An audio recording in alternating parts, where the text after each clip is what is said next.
അങ്ങനെ ഇവർ ഒന്നിച്ചോ എന്ന ചോദ്യമാണ് ഇപ്പോൾ സോഷ്യൽ മീഡിയ ഏറ്റെടുത്തിരിക്കുന്നത്. നടൻ ഗണപതി പങ്കിട്ട ഒരു ചിത്രം അതാണ് ഇപ്പോൾ സോഷ്യൽ മീഡിയ ഭരിക്കുന്നത്. അൺടോൾഡ് എന്ന അടിക്കുറിപ്പോടെ ഗണപതി പങ്കിട്ട അനഘയ്ക്കൊപ്പമുള്ള ചിത്രത്തിന് താഴെയാണ് ആരാധകരുടെ കമന്റുകൾ കൊണ്ട് നിറയുന്നത്. തല്ലുമാലയ്ക്ക് ശേഷം ഖാലിദ് റഹ്മാൻ സംവിധാനം ചെയ്ത ചിത്രമാണ് ആലപ്പുഴ ജിംഖാന. നെസ്ലിൻ, ഗണപതി, ലുക്മാൻ എന്നിവർ കേന്ദ്ര കഥാപാത്രങ്ങളെ അവതരിപ്പിച്ച ചിത്രത്തിലെ 3 നായികമാരിൽ ഒരാൾ അനഘ രവി ആയിരുന്നു. സിനിമയിൽ ഗണപതിയും അനഘയും തമ്മിലുള്ള കണക്ഷൻ ചൂണ്ടിക്കാണിക്കുന്നുമുണ്ട്. നടാശ എന്ന കഥാപാത്രത്തെയാണ് അനഘ അവതരിപ്പിച്ചത്. ചിത്രത്തിൽ നെസ്ലിന്റെ നായിക പരിവേഷത്തോടെയാണ് ആദ്യം അനഘയെ അവതരിപ്പിക്കുന്നതെങ്കിലും ഗണപതി അവതരിപ്പിച്ച ദീപക് പണിക്കരോടാണ് തനിക്ക് പ്രണയമെന്ന് പിന്നീട് നടാശ തുറന്നു പറയുന്നുണ്ട്. ഗണപതിയാണ് ദീപക് പണിക്കർ എന്ന കഥാപാത്രത്തെ അവതരിപ്പിച്ചത്.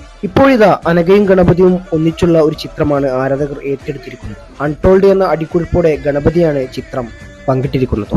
അങ്ങനെ സിനിമയിൽ മുഴുമിപ്പിക്കാതെ അവസാനിച്ച ആ പ്രണയം ജീവിതത്തിൽ ഒന്നിക്കുക എന്ന കമന്റുകളാണ് ആലപ്പുഴ ജിംഖാന എന്ന സിനിമയെ മുൻനിർത്തി പ്രേക്ഷകർ ചോദിക്കുന്നത്. ആലപ്പുഴ ജിംഖാനയുടെ 2ാം പാർട്ട് ഇതാകുമോ എന്നുള്ള കമന്റുകളും നിറയുന്നുണ്ട്. 1ാം ഭാഗത്തിൽ നെസ്ലിനാണ് നായകനെങ്കിൽ 2ാം ഭാഗത്തിൽ ഗണപതിയാകുമോ നായകനെന്നും ചോദിക്കുന്നുണ്ട്.